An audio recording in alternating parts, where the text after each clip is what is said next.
All right, hi everyone. I think we'll go ahead and get started. Again, my name is Catherine Lyons. I am the manager of policy and coalitions for the Economic Innovation Group. Hopefully everyone can hear me okay. So we are really excited today to have you all on this webinar and have our guest speaker, Bruce Katz, to speak about capital strategies for fortifying local economies during the crisis and recovery. A very timely topic, obviously. So wanted to just start with a couple of housekeeping notes right off the bat. First, we are recording this webinar, and we will be distributing that recording afterward to every registrant for this. So you will get a recording and a recap of the conversation shortly after this call wraps up. So expect that in your inbox soon.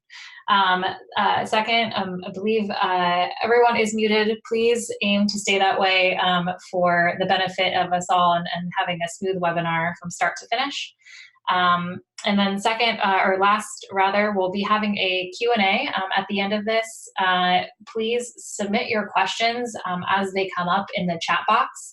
That function is there for you to comment and have conversations with each other and engage with each other, but also to submit questions for presenters as well, which we will aggregate and address at the end to the best of our abilities and as time allows.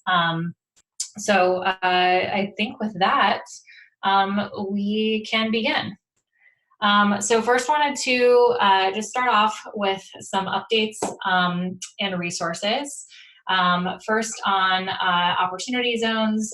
So that is generally what one of our organizational policy priorities is the Opportunity Zones incentive, of course. And so we are continuing to develop resources that we hope, again, aids in the work of folks across the market.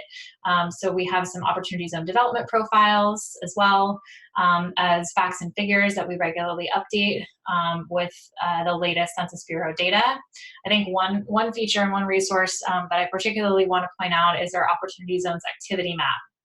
That is also updated regularly and features funds, investments, and incentives from all across the country and information about each. This is not a comprehensive list necessarily, but rather a kind of cross-section of investments that we feel like are really worthy of highlighting, and the emerging models and initiatives that are really kind of coming to light across the country, and ones that we think are worth worth replicating and scaling to the extent possible. So that's hopefully a helpful resource for you all. And then there's also some state fact sheets that again kind of have some summary statistics of opportunity zones in all 50 states. We do quite a bit of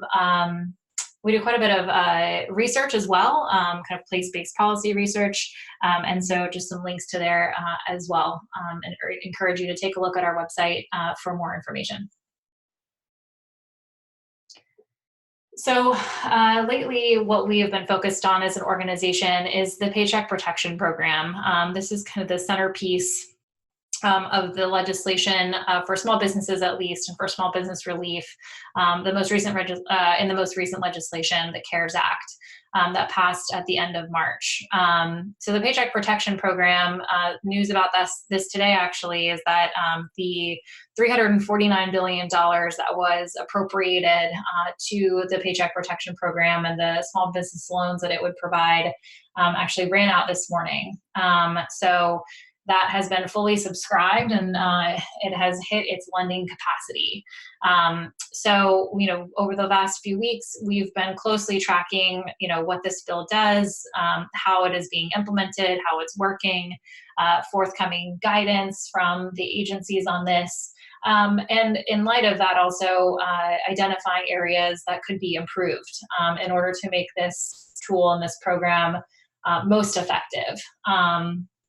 So actually, this slide I did this morning, obviously it's already obsolete, so apologies about that. But as I mentioned, it is now over the $349 billion cap. So Those were the numbers as of 7 a.m. And obviously that's changed rapidly. And that's really been how this program has worked in the 13 or so days that it existed. Obviously, we're hopeful that it will continue to. It's just that Congress needs to obviously appropriate a lot more funds in order to adequately meet the need here. So of course, that's one of our first policy recommendations here is to expand program funding and do so in a way that meets the full need, which will be quite a lot.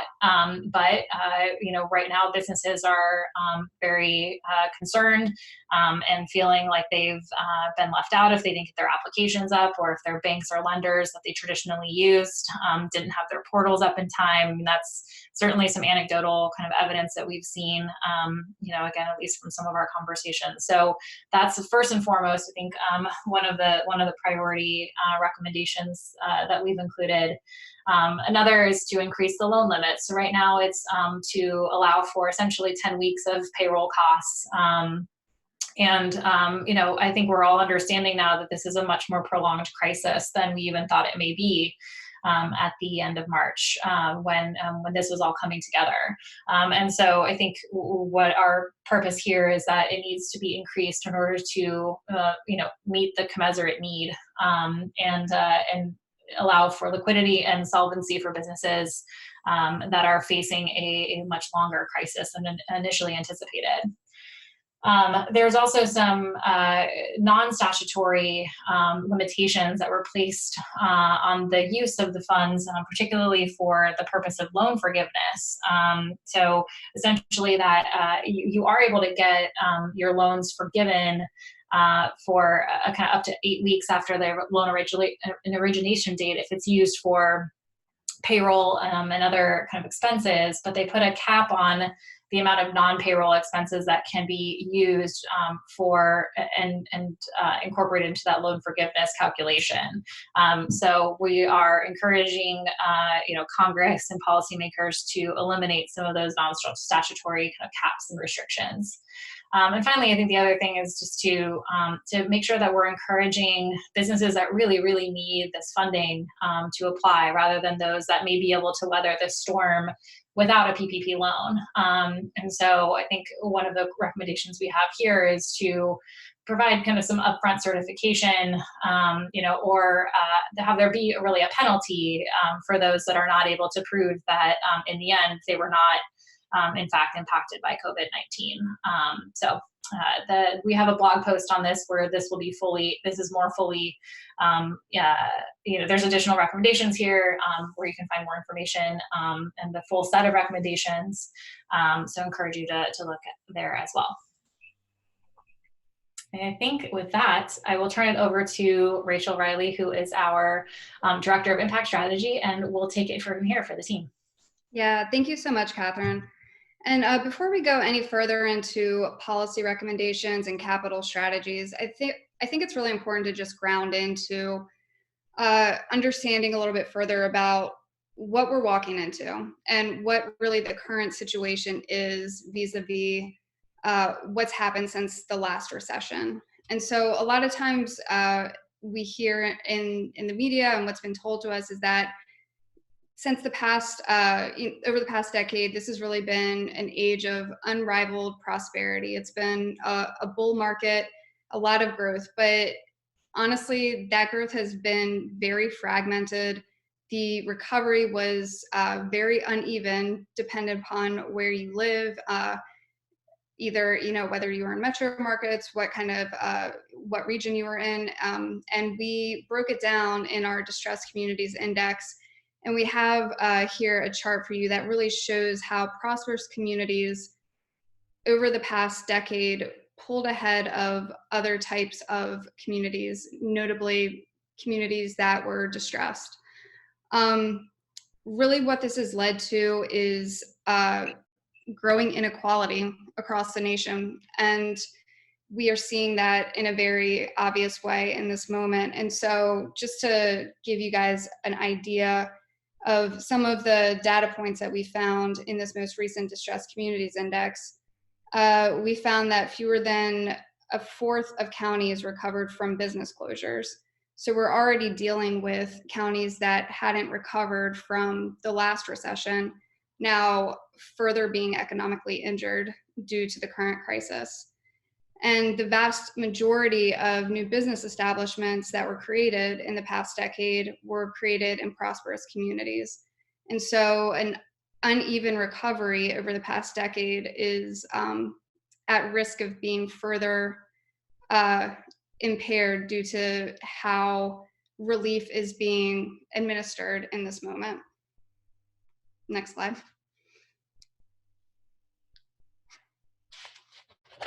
And another number that you guys may hear a lot is that over the past month, we've lost a decade's worth of job growth. If we really want the economy that emerges from this crisis to be more dynamic and more inclusive than the one that we had going in, we need to ensure that the small businesses and entrepreneurs that we care about and that are really the lifeblood of our American economy get access to the assistance that they need, and that they get access to that assistance now.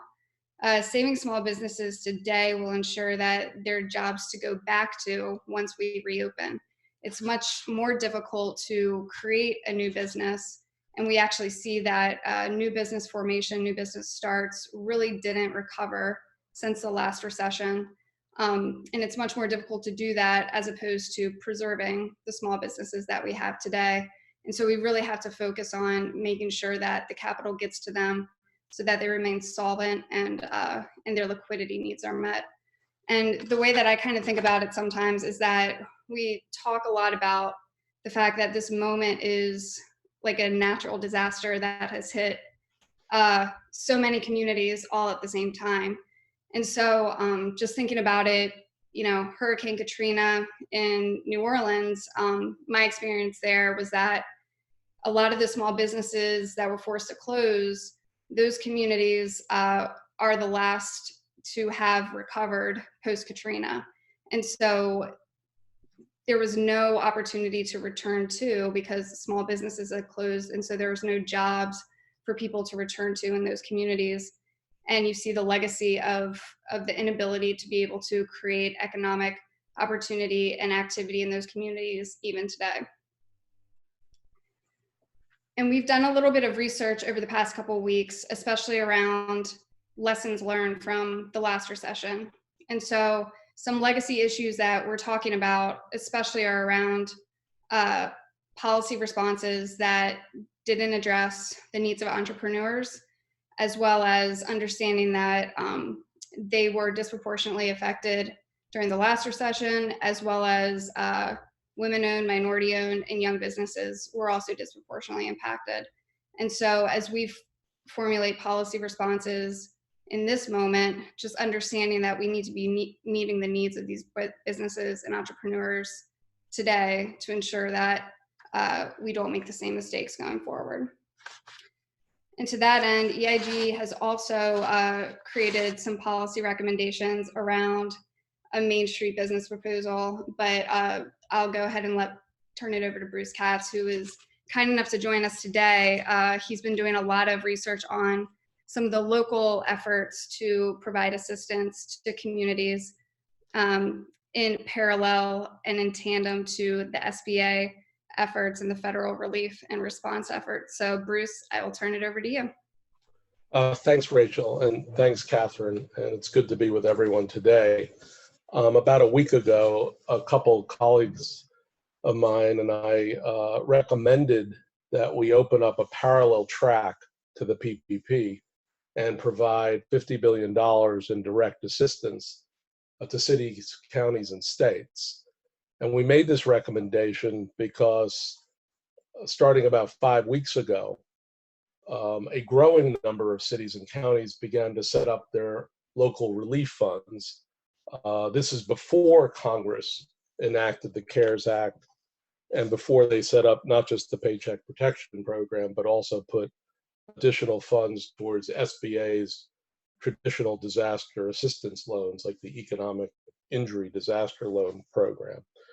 And many of these cities and counties understood, really based on what Rachel and Catherine have put forward here, is that a disproportionate number, the overwhelming preponderance of Black and Brown-owned businesses in the United States are very, very small. They're sole proprietorships.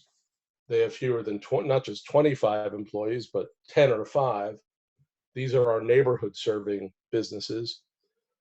Many of these establishments do not have mainstream banking relationships.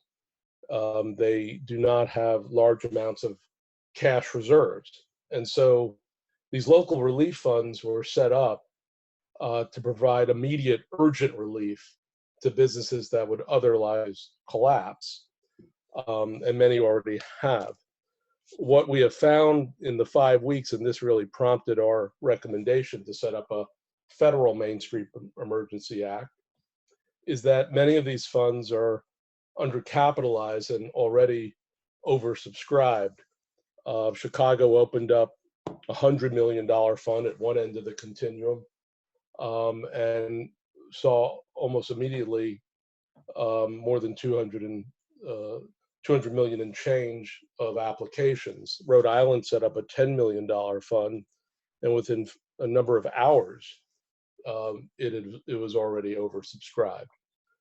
So what is happening, because we have an overbroad definition of small business in the United States, any establishment with less than 500 employees, is cities and counties, and I'll talk about the various categories of this, typologies of this, are really focused on this subset of the market. Very, very small businesses, particularly those that are owned by people of color. And that's why, as we move forward in this crisis, through the rescue phase and ultimately through the recovery phase, I think we need to activate all the distribution channels that we have in this country, and particularly those, whether they're in rural counties or in cities and urban counties, are most likely to touch these very, very small businesses.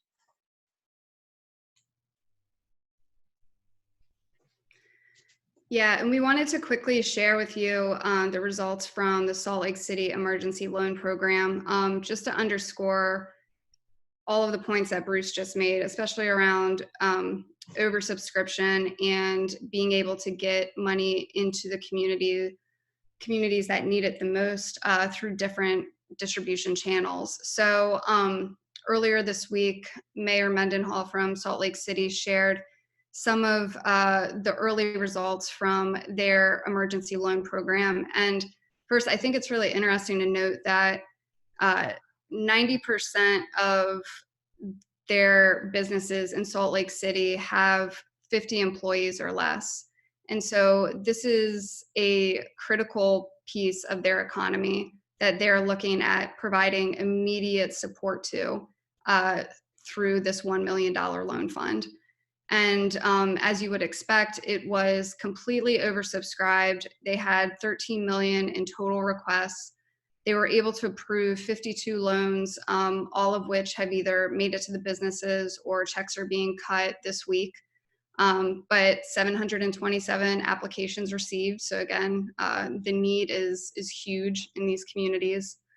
And she was able to, with her selection committee, use a framework for ensuring that there was distribution around equity and inclusion. And so she shared some of those numbers with us. But then she also shared some lessons learned where she admitted that, next time around, she would love to have more diversity on that selection committee and would want to tap her diversity representative in her office to sit on that selection committee. And they ended up doing 2 funding rounds, so 2 rounds of $500,000 for this application, and found that the second round by far had more applicants from diverse backgrounds than the first round did. And she attributed that to sort of like the network effect and how information flows, and especially during a short window of receiving applications. I think it was a 1-week application period. It just goes to the point around the folks that hold information. They're, their contacts and the contacts that they have are probably the first people and second people that are going to know about this program. And it's just going to take a little bit longer to disseminate. And so it speaks to both the digital divide and the network effect. And so needing to ensure that there's broad dissemination of information as these applications with short turnarounds are made available so that everyone gets a shot at applying. So it was just really interesting to hear this sort of early results of these, of one example of an emergency loan program and her recommendations for others as they look to stand up similar ones. So it's Bruce again, and as my colleagues and I were looking at these local relief funds, it really builds on what Rachel's just said. If you're a middle-sized small business, and again, we define small business so broadly in the US, it's almost a meaningless term, to tell you the truth.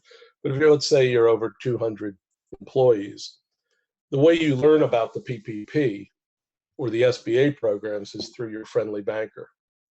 If you're a very small business that may have been started quite recently and that might have been self-funded, you need to be touched by a different set of networks which exist in your city. So as local relief funds were set up, irrespective of where the capital was raised, the administrating entity and the catalytic entity really differs from city to city. In some places like Birmingham, Alabama, the municipal government has set up a fund.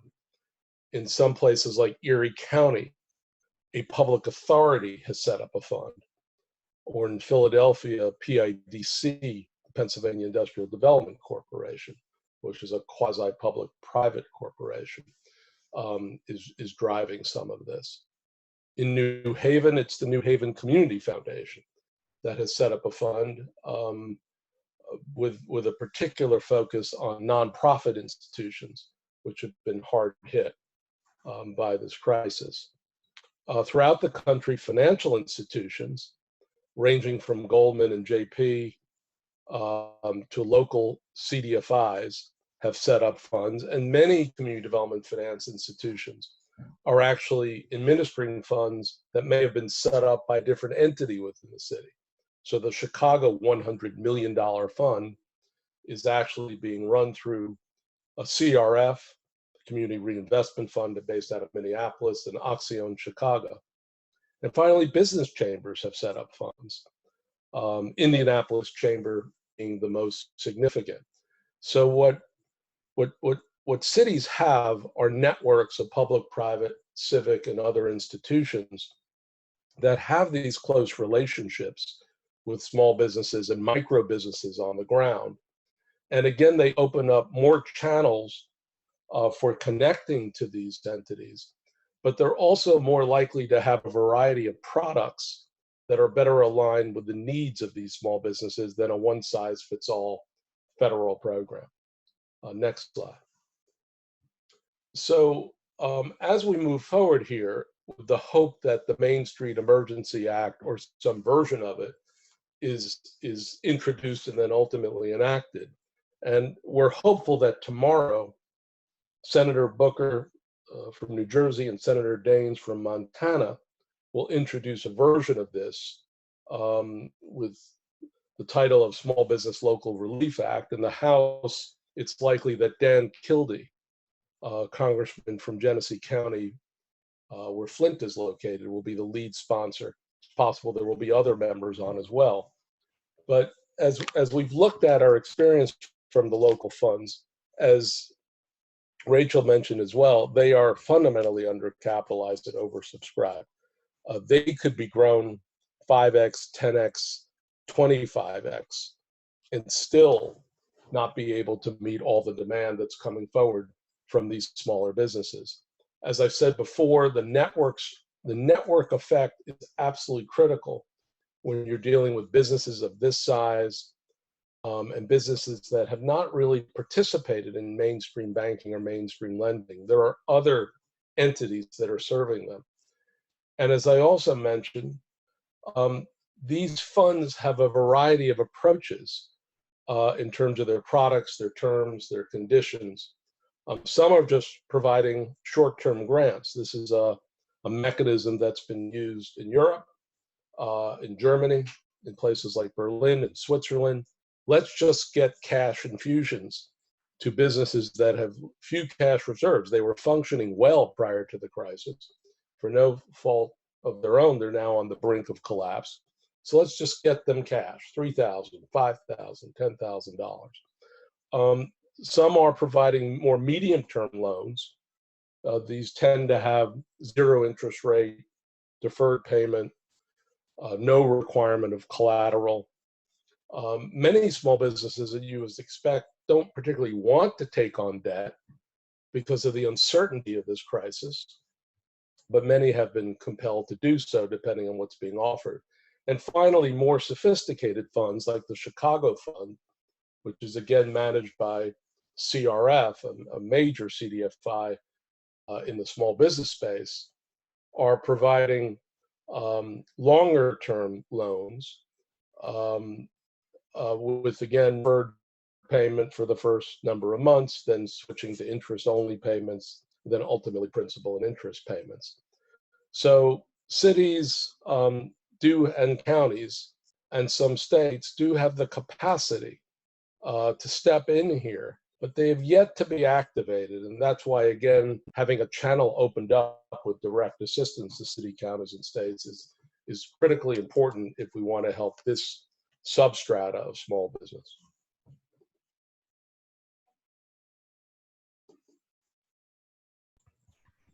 Yeah, and so to just really dive in on that second point that Bruce has made, because it's something that, as I've been on the phone with folks over the past couple weeks, I've really seen come to life. It's the fact that existing networks of institutions are really repurposing the infrastructure that they've built over the past couple of years and even before to respond and meet this moment. And I think it speaks to the value of having these systems in place.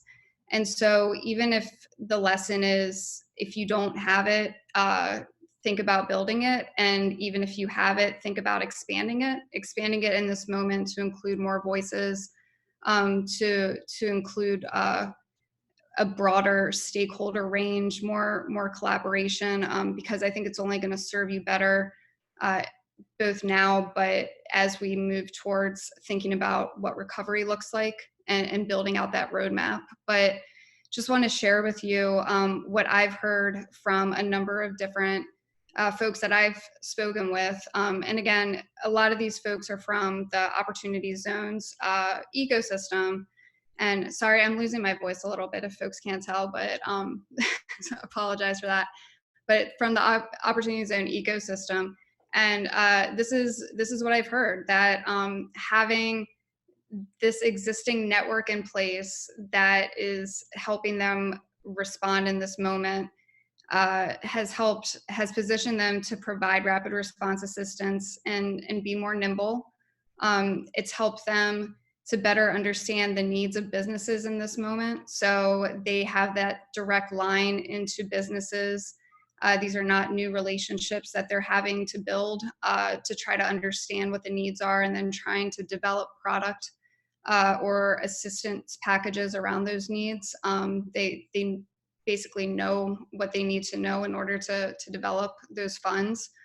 They have aimed to use the different decision-making frameworks that have already been established to gear assistance towards equity and inclusion.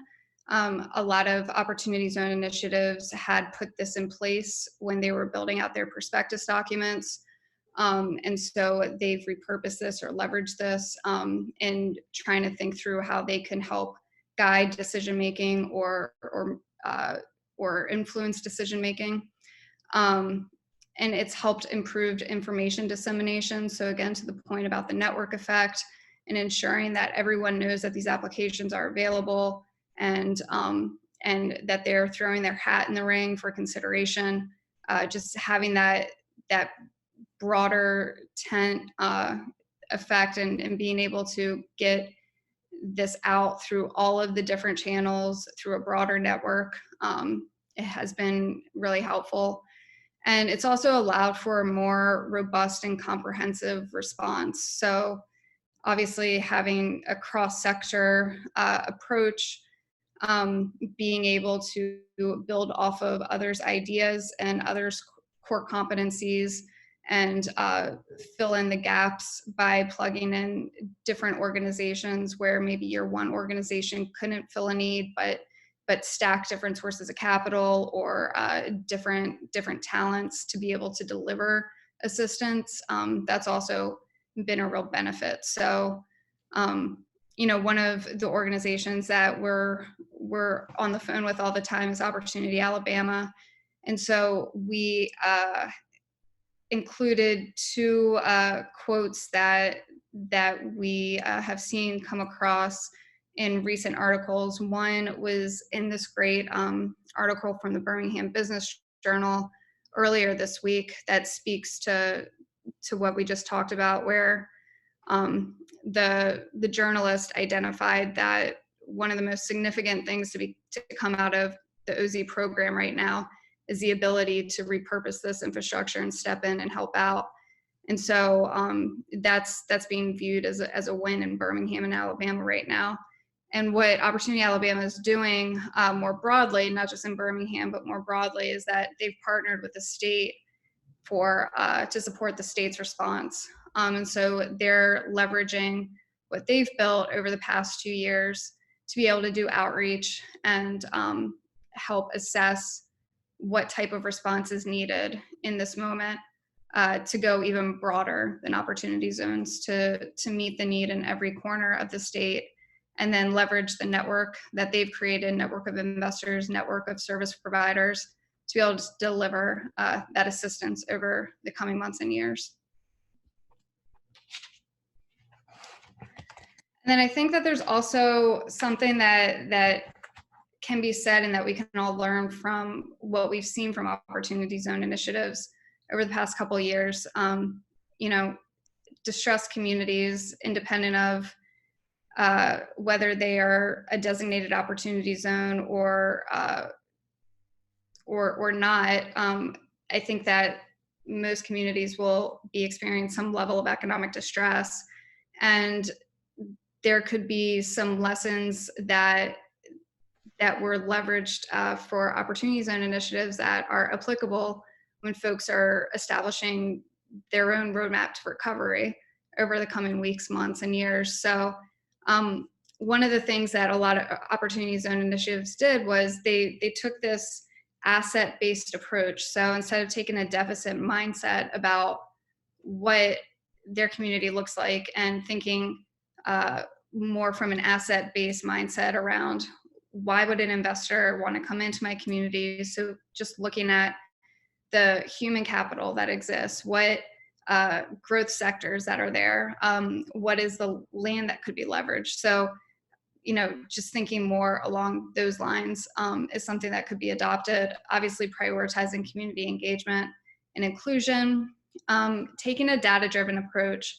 Again, something from Alabama that they're thinking about is, as they move forward, working with the state, thinking about building out toolkits that puts information in the hands of communities to help them better understand where their opportunities are. So being able to have a data set that baselines their existing economic conditions and then helps them identify the extent of economic injury that they've experienced in this moment. And then also leveraging the data that has been collected through these local relief funds to figure out what the needs of local businesses are, where they are financially regarding their financial health, what businesses may be even primed for opportunity zone investment if they're located in an opportunity zone, or expansion into an opportunity zone. And then leveraging that data to continue to even survey those businesses moving forward and continue to keep them engaged. And then identifying the different growth sectors within the area that you're working with. So the whole point of that is then really deciding what sectors of the economy are ready to activate, and then timing that approach. So deciding, how are you going to ladder in when you're turning on different sectors of the economy to help prioritize public sector attention, public sector dollars, so that you are making the most of really valuable resources in this moment. And again, engaging anchor institutions, I think, will remain across the board relevant to all communities and major employers. That's also something that we saw become a theme across all opportunity zones and initiatives, and I think will continue to be a valid exercise as communities look to recover. So speaking of that, I wanted to talk a little bit about Erie, Pennsylvania. They obviously were one of the leading Opportunity Zone initiatives with their flagship Opportunity Zone. And, Erie from the beginning took a very collaborative approach to Opportunity Zones. This resulted in 60 million committed OZ investments over a decade, and they had really two opportunity funds. One was Erie Insurance, which was their major employer. They launched a $50 million opportunity fund. And then Erie Innovation District partnered with Capzone Impact Investments, a national impact investment firm, on a $10 million opportunity fund. And that was really geared towards their tech sector to help seed startup businesses. So, they have a lot of momentum going in Erie, and just like every other community in the nation right now, they are experiencing this crisis. And so Bruce has a little bit more information about what's going on in Erie and some of the challenges that they're facing, but also where there's reason for optimism and how some of the groundwork that they've laid over the past couple of years has really positioned them. So a couple of weeks ago, another colleague of mine, Ben Spagan, who writes for the Erie Reader and works for the Jefferson Educational Society, we put out a piece called Why Erie's Downtown as a Proxy for the Nation. A lot of the opportunity zone activity that Rachel is describing is highly focused on this downtown, which, like many small cities, saw a sluggish recovery from the Great Recession. But let's say in the last 5 years, you began to see sparks of regeneration, particularly because surrounding the downtown is the University of Pittsburgh Medical Center, UPMC, Hammett, Gannon University, and Erie Insurance. And particularly the Erie Downtown Development Corporation has been essential to trying to catalyze large-scale transformative investment and redevelopment in the downtown. The challenge of this crisis, and that was really the focus of this particular paper, is we may see 5 years of unbelievably hard work and local capital distribution being wiped out in weeks.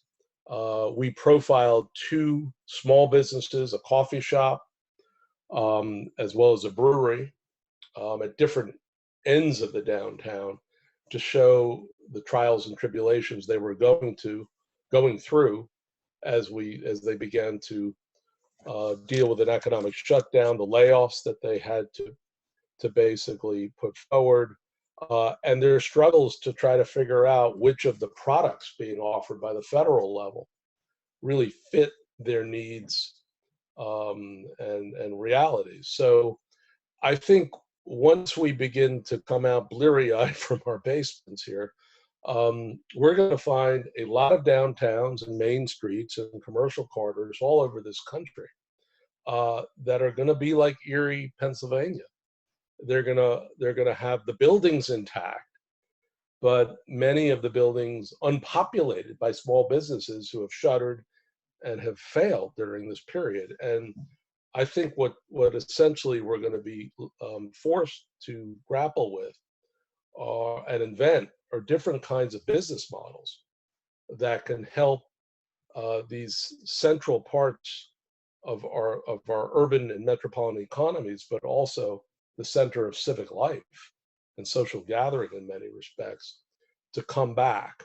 If we don't do that, I think this is going to be even more of a painful recovery than is generally understood.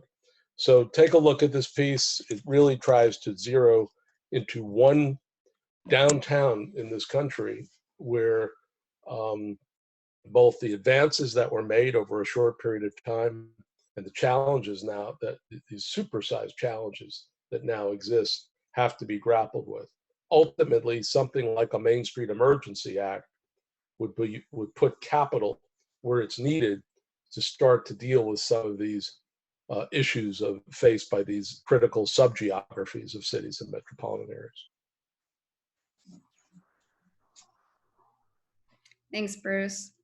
So now we have some time for Q&A. If folks want to enter any questions you guys have into the chat box, go ahead and do that. We had a few come in over email during the registration period. So Bruce, I'm going to direct these to you, and then you can kick them over if you don't want to answer them. But so a lot of them are about just terms of some of the local relief funds that that maybe you've been studying. So and actually they're really of interest to me too. So if a community is trying to figure out what to do with this precious resource, this capital in this moment, and they want to create a loan fund, but they can't figure out what terms are most beneficial to businesses, and they have to choose between 0% capital or deferred payments or no collateral. Are there one or two features that are going to be the most beneficial to businesses and should be prioritized by these local relief funds? I think the best thing that a city that hasn't constructed a local relief fund, or a county for that matter, to do is to take a look at some of the existing ones. So we posted a piece about a week ago on both the Drexel website, Accelerator for America website as well, and we focused in on the Birmingham Fund, the Erie County Fund, and the Indianapolis Chamber Fund. And I think what's going to happen over the course of the next several weeks, particularly as many of these funds and cities begin to receive community development block grant monies from the CARES Act. The CARES Act enacted about $5 billion in CDBG. Some of that went directly, about $2 billion of that will probably be allocated on Monday. And I think what's going to happen is cities will top up the funds they created with some or all of the CDBG allocations, or they'll create new funds, and we'll get to a normalized, routinized structure around these loan products, which will differ from the PPP. I mean, as Rachel and Catherine spelled out, the PPP has both statutory limitations as well as regulatory and administrative issues. And so these local funds can account for some of that, but by looking across cities, and cities are quite used to doing this. We saw this during the Opportunity Zone exercise. We've seen it on many things in the past. Cities are very good at looking at other cities and trying to figure out what kind of not just terms and conditions were established by different cities, but what kind of documents were used, what kind of application forms were put online, what kind of allocation criteria were used, what kind of reporting requirements were provided. So I would say any city that's either starting a fund or wants to modify a fund, take a look at this piece from last week. Take a look at the toolkit that Accelerator is putting up on their website. I think we'll see some normalizing over the next couple of weeks as these funds become so critical to serving the substrata of the small business market. Yeah, that's great. And you mentioned Accelerator. So Accelerator for America has put up a COVID-19 relief toolkit. So they're gathering information on how different places are structuring their funds and lessons learned. So it's a really great resource for folks to go check out. Another question, are there any best practices for data collection by local relief fund administrators? Well, this has been an issue that we've been dealing with in the context of the Main Street Emergency Act. And there are some tried and true reporting requirements that exist, for example, in prior government programs at the federal level. And so we're hoping that when this act is introduced, maybe in the next day or so, what individuals at the local level will be able to look at are some of the reporting requirements. Not surprisingly, some of this is quite basic, and I think many of the funds that we've interacted with, you put up the Salt Lake Fund, the Chicago Fund is great information. So what are the number of borrowers that have received financing? What was the ratio of applications to ultimately borrowers that were approved? What's the total amount of financing that was put out? What's the breakdown by industry type, loan size, number of employees? What's the racial, ethnic, and gender breakdown? What's the zip code breakdown, given the spatial disparities that Rachel and Catherine talked about before? So I think some of this reporting, particularly coming out of the Opportunity Zone experience, where so much focus was on these disadvantaged communities, and the nature or the extent to which Opportunity Zone funding can serve their disparate needs, I think we're coming to some kind of norm around reporting requirements, which can now be adopted and adapted in these new local relief funds and ultimately through new federal infusions of capital.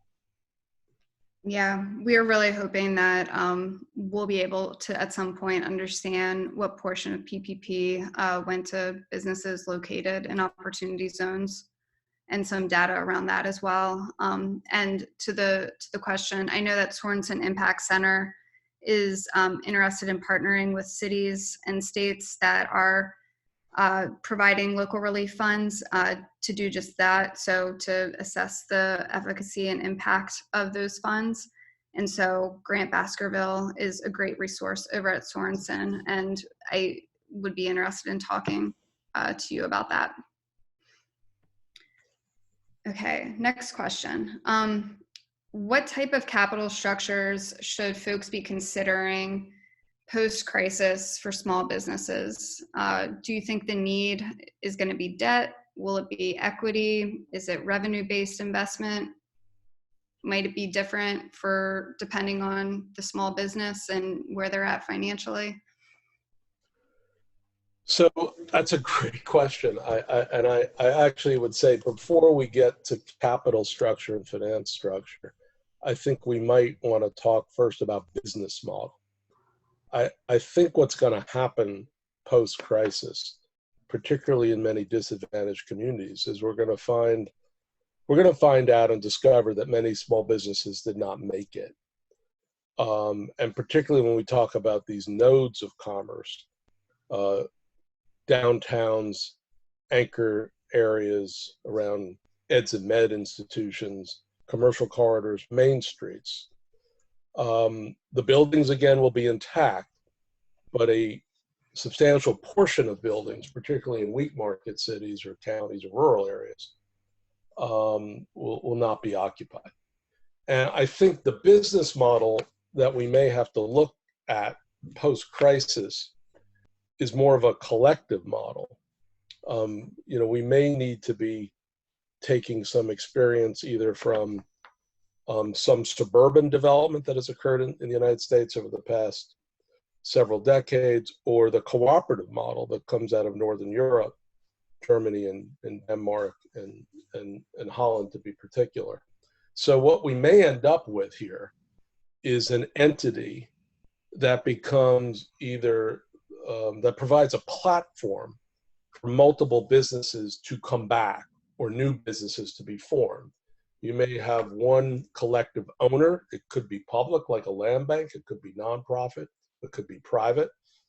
Or a master tenant that takes over large portions of our main streets or commercial corridors.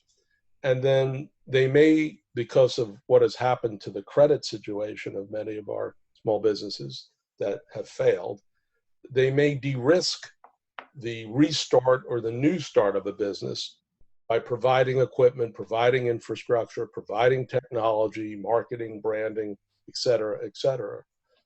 So if we rely on every small business that has failed to bounce back to life, this is going to be a hell of a painful and long recovery.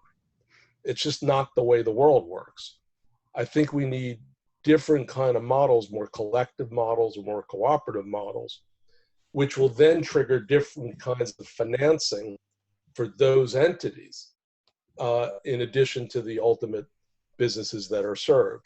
Pre-crisis, we were looking at the need for non-debt models for small business, particularly at the micro size, particularly for Black and brown owned businesses. We were looking at equity models, models that would enable the business to repay after a certain sort of level of revenue was gained and so forth. I think those kind of innovative models are more critical than ever, frankly. One last thing about financing and capital stacks. Data drives all this stuff. And I have to say, coming more out of the housing sector than the small business sector, it's really quite surprising to find out how weak and untimely data around small business is in the United States. There's absolutely no excuse for this, but because again, the definition is so overbroad, we don't know enough about micro business and businesses under 20 or so employees, or businesses owned by people of color, which disproportionately tend to be micro in size.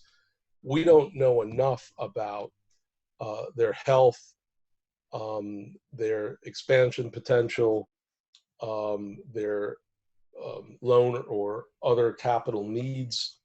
And none of the data we have is timely. It all lags. Actually, the last major data platform at the federal level was compiled in 2012. A couple things have happened since then. So I think coming out of this, and we posted a piece this morning on how this crisis might drive a new kind of institutional transformation. I think we need a transformation around data, around products, around business models, around intermediaries, around support organizations. We're kidding ourselves if we think we can come back out of this with any kind of entrepreneurial dynamism unless we have a radically different approach to what politicians and business leaders always talk about, how wonderful small businesses are. But that's not the system we have. Thanks, Bruce. So I know you are in frequent conversations with local government leaders, and right now this topic around reopening is such a lightning rod. And in the middle of a crisis, it's kind of hard to talk about recovery sometimes because people aren't really ready to get there yet, but we need to start planning to some extent. One of the questions gets to that point where it's asking, with such a sensitive topic, do you have any recommendations or any insights about how to start approaching it? And then additionally, any sort of comments on the importance of consumer confidence in the recovery and potentially even bolstering consumer confidence and what that's going to mean? Well, this is such a great question. And I would say my conversation with mayors and other local leaders almost uniformly talk about the need to provide confidence to their residents that it is safe to go to these gathering places, right? I mean, so many of us, I'm sure, who are on this webinar define cities in part by these nodes of commerce and civic centers. And until we have a cure or a vaccine, we're going to have to basically put in place some, very intelligent health protocols. So there is confidence that you can come out of the lockdown and, go to your, you name it, local restaurant or other venues that you frequented prior to this crisis and not be concerned about your own health or the health of your family. So, we still have a public health crisis here that even if there is a slow reopening, needs to be dealt with and needs to be addressed, or else we're going to be back to where we are here with the spread of this virus. I will say I was so struck by your opportunity zone slide, because I really thought that so many of those lessons from opportunity zones, the asset-driven approach, the data and evidence-driven approach, the roles of anchor institutions and anchor corporations, getting the right kind of capital fit to different projects, that all applies here. So if we can put in place these public health protocols and begin to imagine and then to adapt from abroad, particularly Northern Europe, different kind of business models, and maybe instead of having an investment prospectus that we had in opportunity zones, have a recovery prospectus. So much of this is going to depend not just on federal largesse, which is sort of a blunt instrument and very much one size fits all, but really on these networks of public, private, civic, community, and other leaders at the local level, gauging the impact of this crisis on their economies and beginning to put forward these evidence-driven responses that can galvanize both local consumers, give them the confidence they need, and local investors. So much of this is going to be bottom up, irrespective of federal spending. Yeah, perfect. Yeah, and maybe we even dive in a little bit more on opportunity zones because I'm seeing a question that's directly related to QOZBs.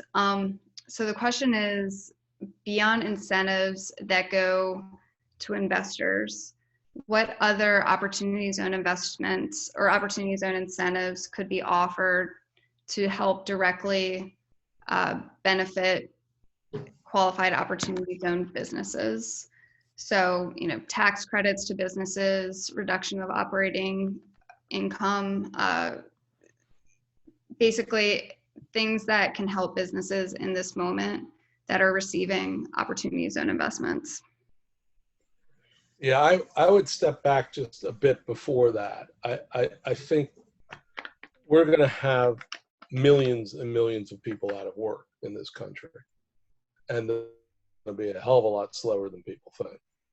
And I think what we need to imagine is the opportunity for individuals who've been displaced by this crisis, again, through no fault of their own, to go back into community college or workforce development programs to gain certain skills, whether it's around entrepreneurial business design and business operation or technological skills, so that as the economy begins to pick up, which again may be quite some time, they come back in better able to participate with their full potential. So I think we need to think about this recovery period from the perspective and the imperative of upgrading the skills of Americans who've been dislocated.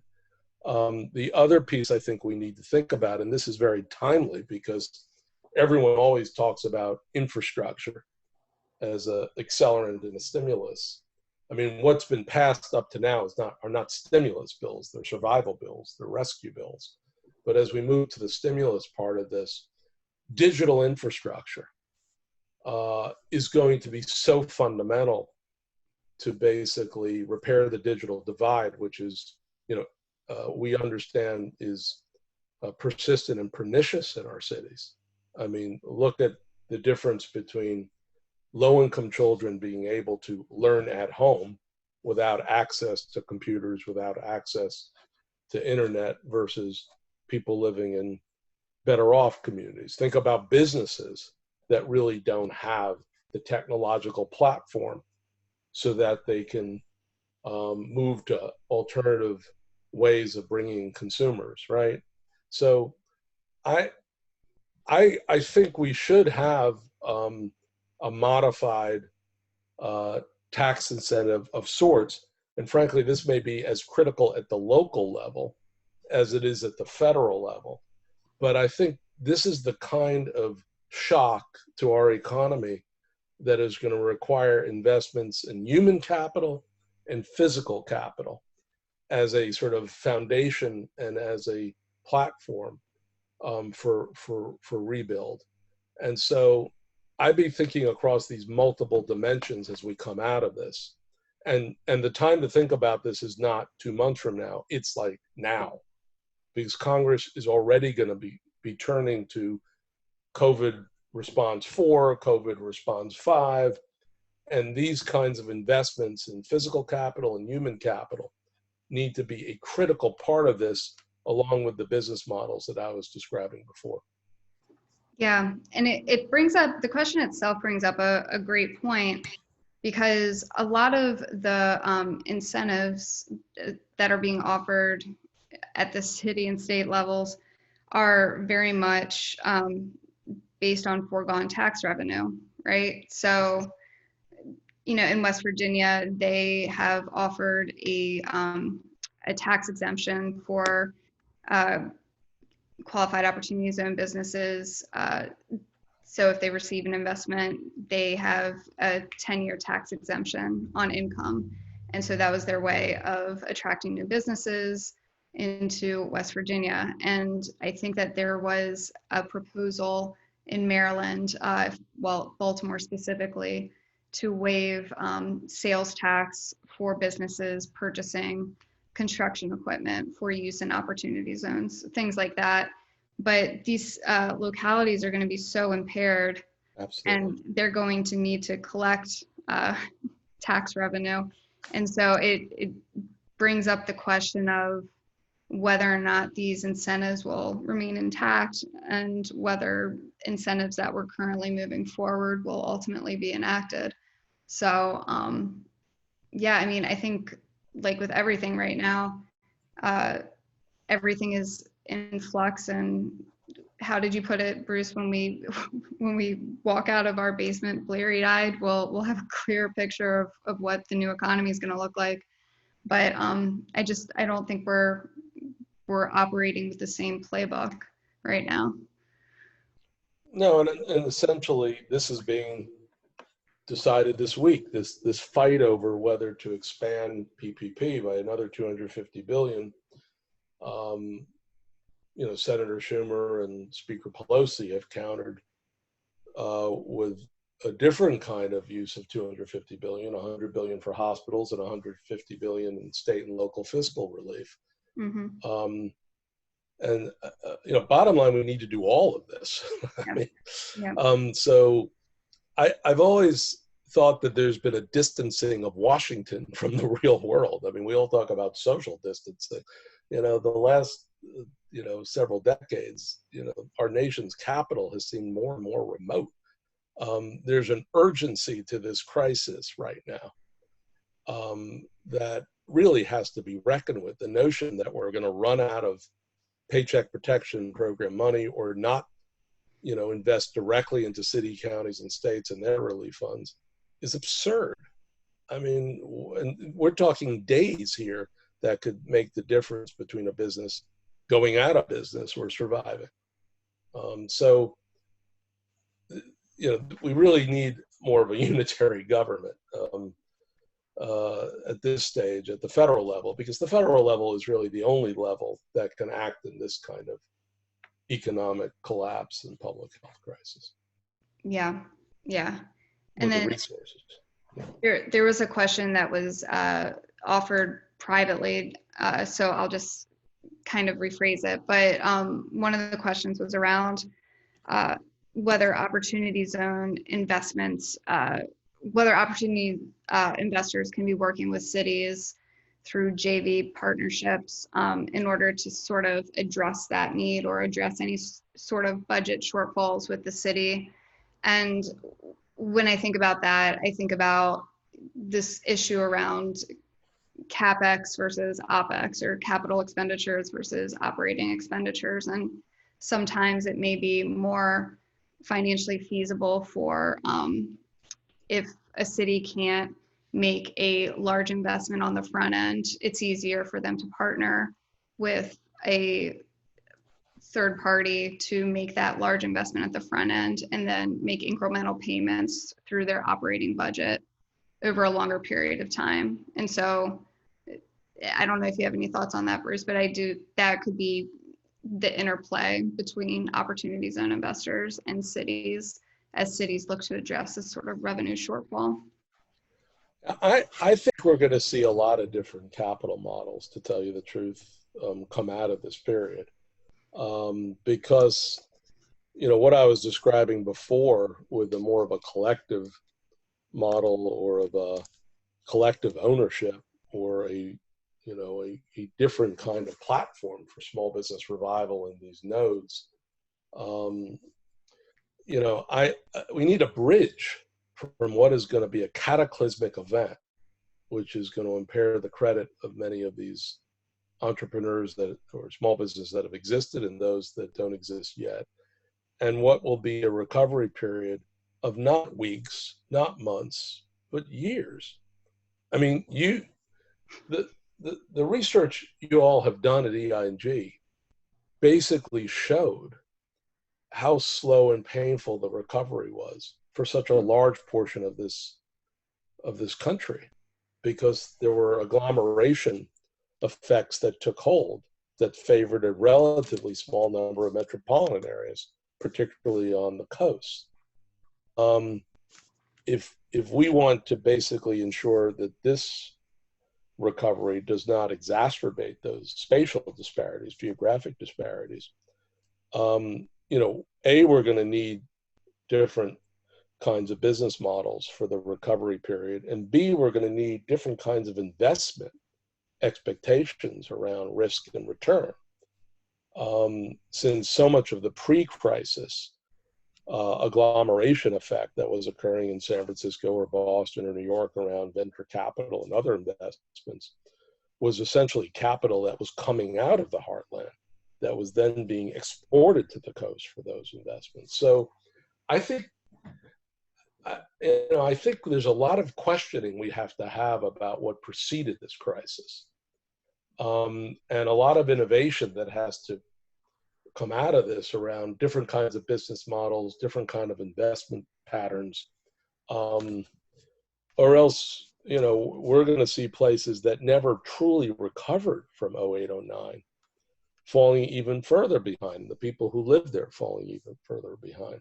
Yeah. So the federal government can correct some of this, frankly, but I think a lot of this has to be corrected by private and philanthropic and university and institutional investment, and the role of asset managers and how those investments are allocated across geography and across sectors. Pre-crisis, I was very focused on the divest-invest movement in the climate world. Pensions, divesting out of dirty energy and investing in clean energy, which obviously makes a lot of sense from any number of perspectives. What is that going to look like now that pensions have lost so much of their capital, right? Are they going to now even be more risky in terms of where they put their capital because they have to make up so much of what they've lost? We've got some really hard issues here. And so there's no snapback here. I mean, there's no let's turn on a switch and then suddenly everyone's going to come back in and go, hey, that was interesting. Now what? I mean, that's not what's going to happen. And I don't think our political leaders are preparing us for this at the federal level. I think they are at the state and local level. at the federal level, there seems to be some alternative universe taking hold from the White House. The Congress, I think, is more realistic. Yeah, I think this is so unprecedented that folks are still a little shell shocked, and it's hard to point to anything like we've seen in the past, and so it's hard to anticipate what's to come next. So with that, maybe Bruce, I'll turn it over to you with any sort of last thoughts, words of encouragement, words of wisdom. Those are my favorite from you, so. Look, I think a lot of this recovery period is going to be driven by bottom-up innovation. It always is. You know, I think, you know, Congress act with alacrity to try to put in place some very large relief programs, but you know, they reach back into some prior products that maybe the SBA had. They invented some new ones. They didn't really think through delivery systems. What's different about cities and localities is because they are networks, they're not governments. Delivery systems, how you actually go from the design of something to the execution of it, to the confidence that it actually had effect, is because there's this more holistic approach. You know, just because you enact the law doesn't mean it's, you know, it's actually reaching the people or the businesses you hope to serve. So cities are really taking more 360-degree look at these challenges and these opportunities. And I really believe this is a moment where enormous amount of experimentation and innovation is going to happen in our cities and localities. And what then we need is a feedback loop up to the federal level, to states, to private and institutional investors, to asset managers, financial institutions, and others, so that, you know, the hard work and the innovation that's happening at the local level will ultimately be reflected in these larger flows of capital and larger design programs and so forth. So, you know, I think this is going to be much more difficult than is understood in some respects, or as that is described. But on the other hand, it could be a hell of a lot more innovative, just because, you know, necessity is the mother of innovation. So let's all commit ourselves to being on the cutting edge of experimentation, codifying it, communicating it, replicating, adapting, adopting, and scaling. That's going to be the next several years. Thanks so much, Bruce. Count me committed. I'm in. And on behalf of EIG, I want to thank you for joining us today. Thanks to everyone who hopped on the webinar. We know that your time is so valuable, and there are a lot of things vying for your attention. So I want to thank you for joining us as always. And want to remind you that you will get an email shortly with these slides and a recording, and this will be posted on our website in the format of a blog within the coming days. So thanks again for joining us, and looking forward to seeing everyone next month. Thanks. Bye, guys.